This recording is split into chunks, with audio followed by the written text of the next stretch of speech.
My name is Cindy Walton, and I'm so happy that you are joining us this morning, wherever you may be. We are an inclusive congregation that welcomes you as you are, inclusive of all your identities, complexities, situations, and pajamas. We welcome your whole self, even if it isn't fully assembled, because we recognize that we are all a work in progress and that we are all in this together. Please join me in saying our opening affirmation. Love is the doctrine of this church, the quest for truth is its sacrament, and service is its prayer. To dwell together in peace, to seek knowledge and freedom, to serve humankind in fellowship. For these high purposes do we unite in worship. For our chalice lighting this morning, we're going to celebrate the ancient holiday of Beltane. Beltane is here, and we welcome this time of fertility. We greet this season of fire and love and passion with open arms and loving hearts. We come together to create life, to honor the divine union between masculine and feminine from which all life flows. As the earth grows and creates life, we shall grow and create life. Amen, aho, and so might it be.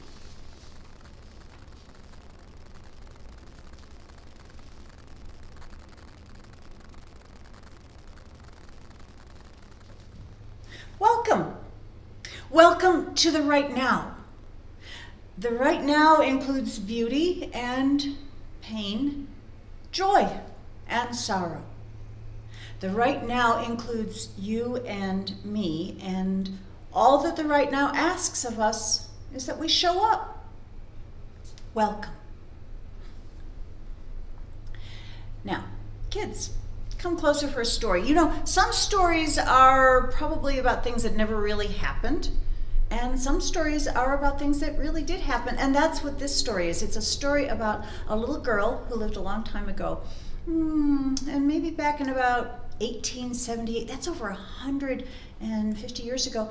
She was 9 years old, and she wasn't very tall for a 9-year-old, but her family lived on a farm in Michigan, and to make farms, the farmers had to cut down a lot of trees to make fields, and they would leave the stumps out in the field before they pulled them out later. And but they would leave the stump fields, and that was a good place to keep their animals, if they fenced in their animals. Now, Nellie's dad, Charlie, kept a flock of sheep in a stump field. And in that flock of sheep, there was an old ram, old Bert. He was a big old sheep, and like 100 pounds. And Charlie had bought old Bert from somebody who hadn't treated the sheep very well. And so this old sheep, he had a deep hatred of all humans. And given the chance, the sheep would run up and knock down any human who made the mistake of coming into the field. People would complain to Charlie. They'd say, "Charlie, that sheep is a menace." And he would laugh and he says, "Oh, he's a good old sheep." Now, Nellie thought one day that she had to go somewhere, and she wanted to cut through the sheep field, and she thought all the sheep had been penned up in the barn so it would be safe. But she got into the field and started walking across the field, and here comes old Bert running right at her, and he's going to knock her down. And she was little, remember? And she's nowhere big as old Bert. And it was too far to run to the fence to climb out of the field, and she wasn't even tall enough to climb up on one of the stumps. And as she ran to the nearest stump, and she pressed herself up against the stump, that old sheep come running right at her, and at the last second veered away from her. Now that's because the sheep knew that if he hit Nellie, he'd hit that stump, and the stump would hurt. So he didn't actually want to hit her. But he stomped around snuffing and snorting. He wanted to knock her down. Nellie stayed pressed up against the stump. Eventually, old Bert lost interest and stomped off somewhere else. Nellie tried calling for help, but she was a little girl on a big farm. Nobody heard her. Once old Bert had wandered off, Nellie looked around and she ran for the next stump. Bert came running at her. She put herself up against that stump, and again, old Bert just ran right past her, but didn't want to walk away because he wanted to knock her down. Nellie went slowly from stump to stump to stump, with old Bert chasing her the whole way. It took her an hour and a half until she was finally able to make a run for the fence and climb out of that field with old Bert chasing her the whole way. Now, when she got back to the farmhouse, she told her father what had happened. He thought that was the funniest thing. He said, "Oh, he's a good old sheep." I'll tell you something. A few months later, old Bert cornered Charlie in that field and knocked Charlie down, and Charlie couldn't get up because old Bert kept knocking him down. It took several people to come and finally distract the sheep so that Charlie could get up and run away. After that, Charlie quietly sold that sheep, and he didn't ever talk about it much after that. Now, there's no real moral to this story. It's just a story about some ordinary people learning, trying to live in a world full of stumps and sheep. And yes, if you're wondering, I am named after Nellie. She was my mother's mother's mother, my great-grandmother.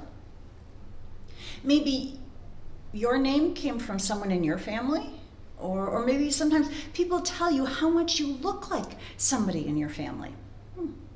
Or maybe you've heard stories about people in your family who did silly or amazing things.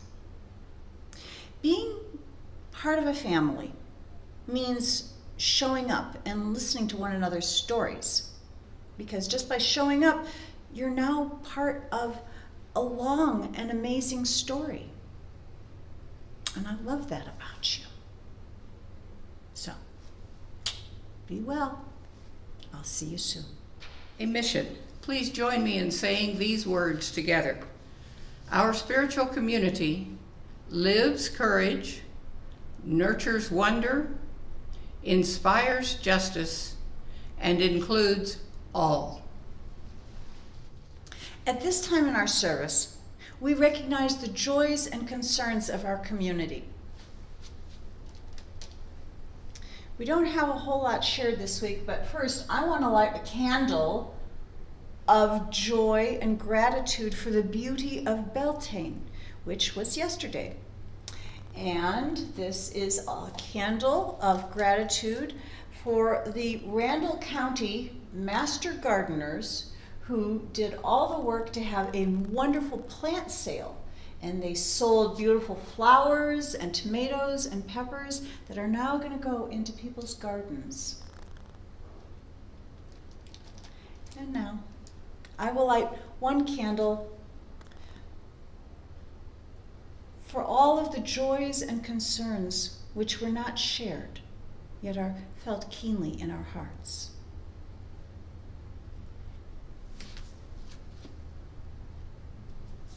Now, let us take a moment to follow our breath into all of the places you might have rushed over all week.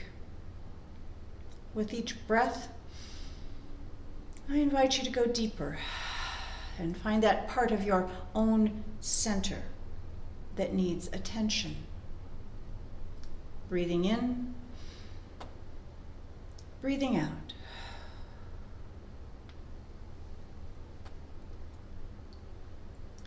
A mathematician found that the equation used to describe the way a supernova explosion drives galactic winds, the same equation can be used to describe the movement of fluids in a cell and the waves of the ocean. For some, these patterns of the micro and the macrocosmos are confirmation of their God. As for me, all I can say is, but of course. For I have looked into your eyes and seen galaxies. I can feel the stardust in our bones. We are of this place, and we are a part of the story of this world. And with each breath, we carry on with the story of this world. Breathing in and breathing out.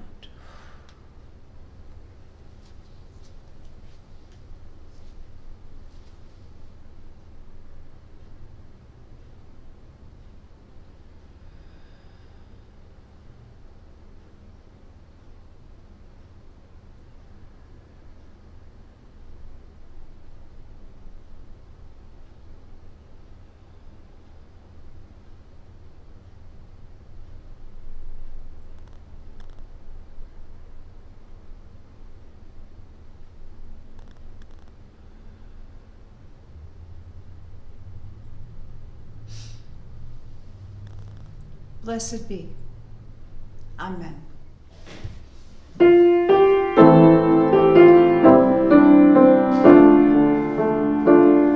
My blood doth rise in the roots of yon oak. The sap doth run in my veins. Boundless my soul like the open sky, where the stars forever have lain.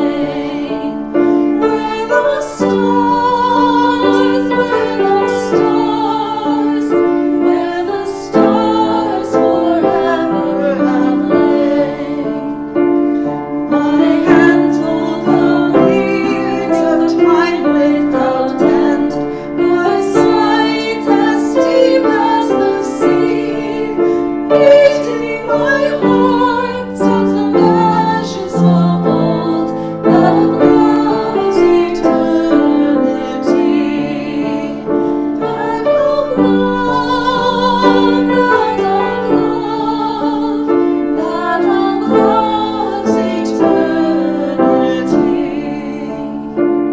I feel the tides as they answer the moon, rushing on as for distant sand. Winging my song is the wind of my breast, and my love blows over the land. And my love, and my love, and my love blows over the land. My foot carries days of the old into new. Our dreaming shows us the way. Wondrous our faith settles deep in the earth, rising green to bring a new day. Rising green, rising green, rising green to bring a new day. Rising green, rising green, rising green to bring a new day.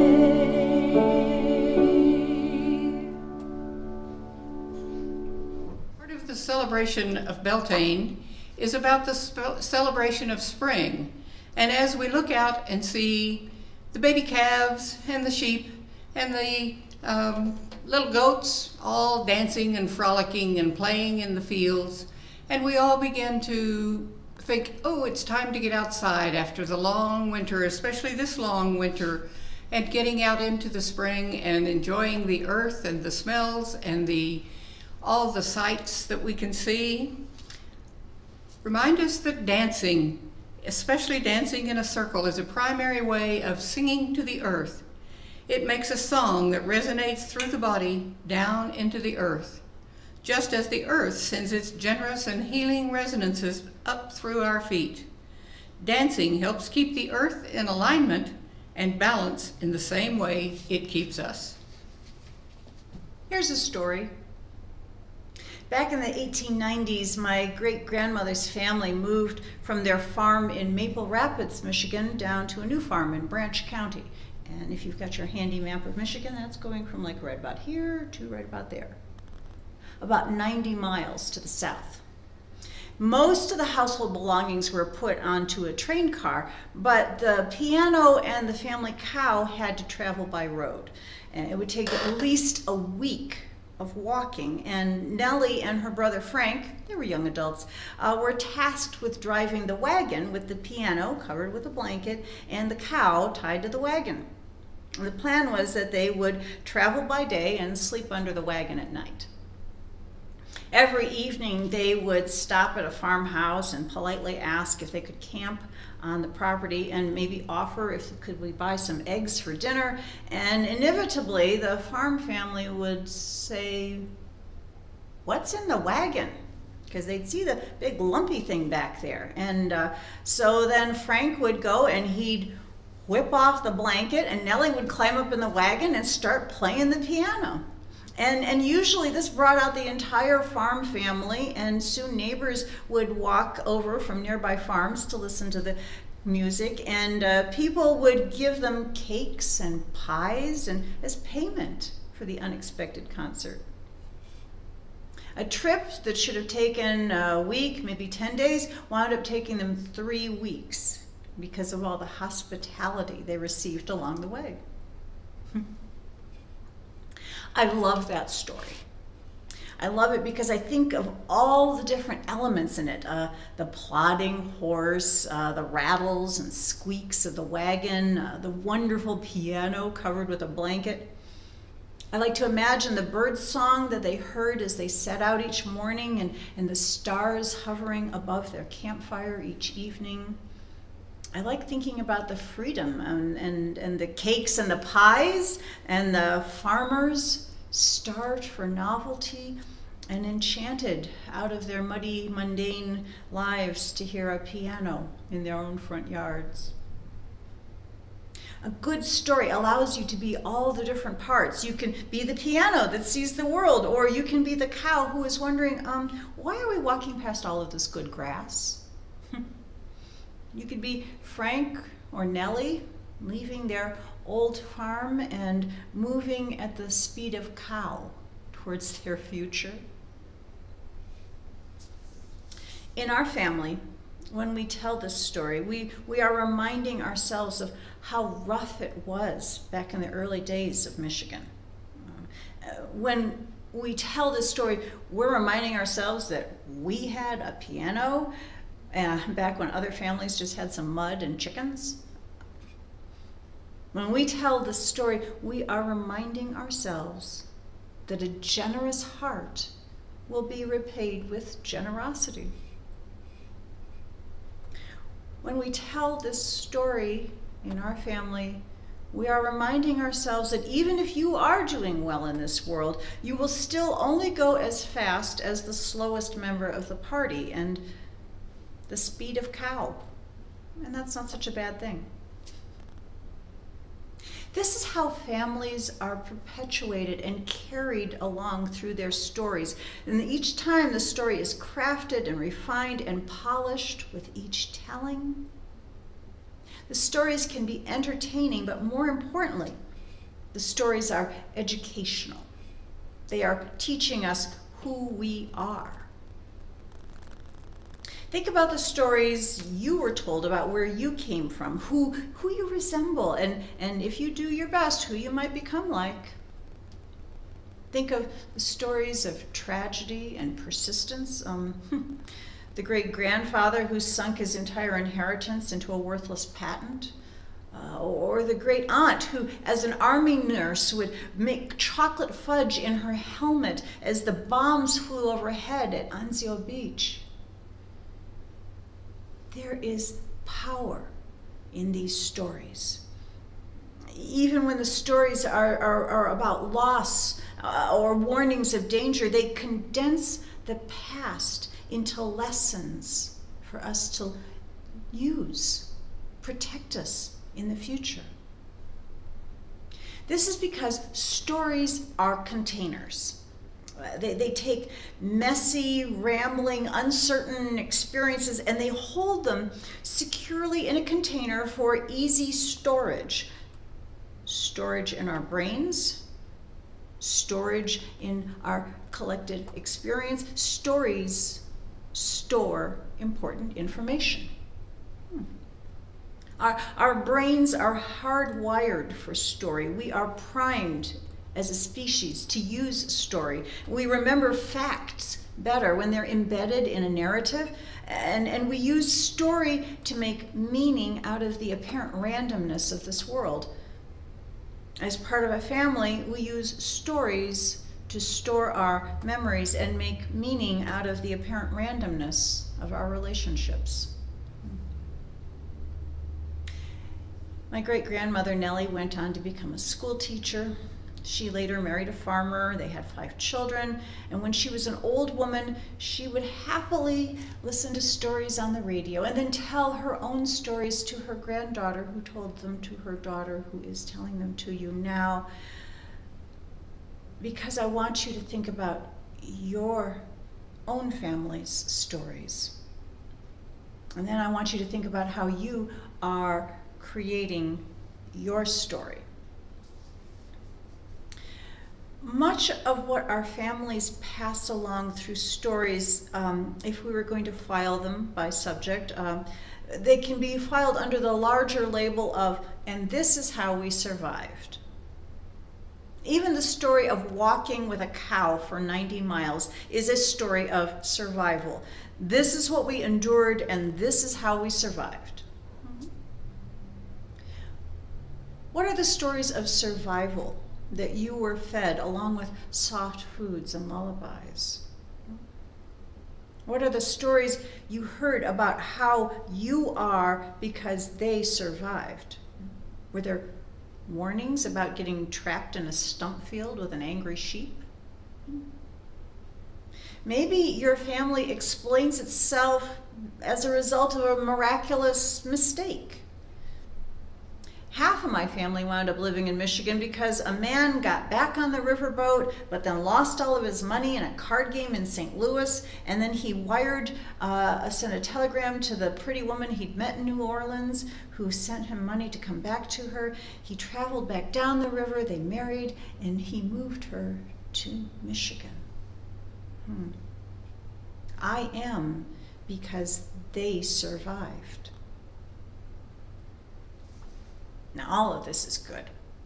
And to be honest, I have to acknowledge that some of the stories that our families tell are not meant to broaden us. Instead, they are meant to keep us close, to deny our experiences, to bind us so tightly that we can't really breathe, can't fully begin to differentiate ourselves from the family system. And these are not stories of survival, but of control. The system is fearful that loss of control will change the system, and that's a reasonable fear, because growth and change will change the system. So a system that accepts and celebrates change as a means of survival will have stories that accept and celebrate change as a means of survival. Also, when I say that stories store information, may I invite you to consider what you might be storing in your stories. Are you carrying along narratives filled with ingenuity and pluck, redemption and triumph over absurdity? Or are your narratives more a litany of aggrievement and loss, adversity and adversaries, disappointing entropy? The reason to go and examine your storehouse of stories is that as long as you are alive, that you are not done creating your stories. You can frame and reframe your stories to help you shift how you will make meaning of your experiences. Just as our families narrated us into relationship, we can narrate ourselves into better relationship with our own selves. Here's an example. A story with no real moral. After I graduated from college, I should have left Austin, right? Most people should have left I should have gone off to seek my fortune in the wider world, because back then Austin was just a sleepy little place with no real industry. It was kind of cheap to live there, a little weird. And there was an oil bust, which didn't help. I should have at least moved to Dallas, where I could have found a decent job. Instead, each month I was scraping together my rent as a part-time radio announcer and peeling bananas at the back of Whole Foods. If I wanted to, I could use this story to explain why I never became rich, why my lack of ambition led me to just scrape by in a series of underpaid jobs. But that's not how I tell my story. Here's a better version. After I graduated from college, I stayed in Austin because I'd found a teacher. And my teacher was there, and he taught the most beautiful martial arts I'd ever seen. And so I stayed, and I struggled, and I sweated, and the school had no air conditioning, but I was there to learn. And then when my teacher left, I should have left too, but instead I stayed, and with the other students, we continued learning, and which is how, after a couple of decades, I became a martial arts master. It wasn't because I was brilliant or naturally gifted. It was because I just kept showing up. I became rich in a different way. And the martial arts school still exists because we all showed up. It is because we persisted, we survived. Kind of like this fellowship. This fellowship exists because y'all keep showing up. This past year and a half has been so hard, and the showing up has not looked quite the same, but enough folks showed up in enough ways to keep the programs happening and the mission alive. In time, you will be telling the story of this time, and my dream is that as a fellowship, you will have a wonderfully rich story of how you triumphed over the absurdity of a virus, and how you kept going, even in the face of conflict and fear, and eventually were transformed as a congregation to become a courageous place of wonder, and that bends us towards justice, and where we can all grow wise and well together. Won't that be a wonderful story to tell the ones who are yet waiting to come? May it be so, and blessed be. At this time in our service, we invite those of you who wish to send a blessing, a monetary blessing our way. You can simply mail it into the office, or you can make it online through our YouTube landing page or on our website, uuamarillo.org. On the home page in the upper right corner, you will find a blue donate button that will take you to a place where you can donate securely through PayPal. If you've made a financial pledge for this year, please try to keep it up. As the bell fires burn, may you conceive all of your creations of this year in beauty and power. And may what you birth bring healing to the planet, to your kind, and to all forms of creation.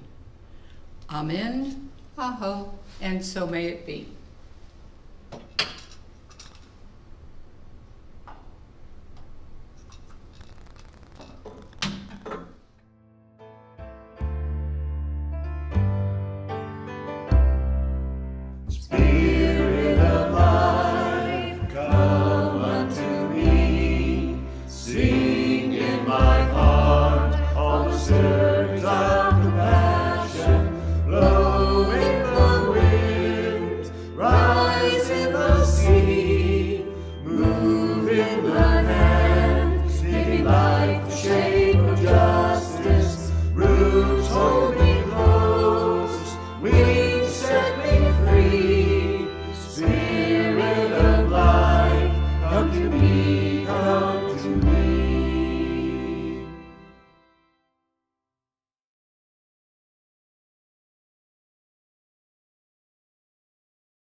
Please join me in saying our closing words. May the fellowship of this hour touch and move our lives until we come again together. As you go out into this world, please take these words of the Reverend Ian Huntington Bear. You are in the story of the world. You are the world coming to know itself. May you trust that all you will ever say or do belongs in the story of the world. Go in peace. Blessed be.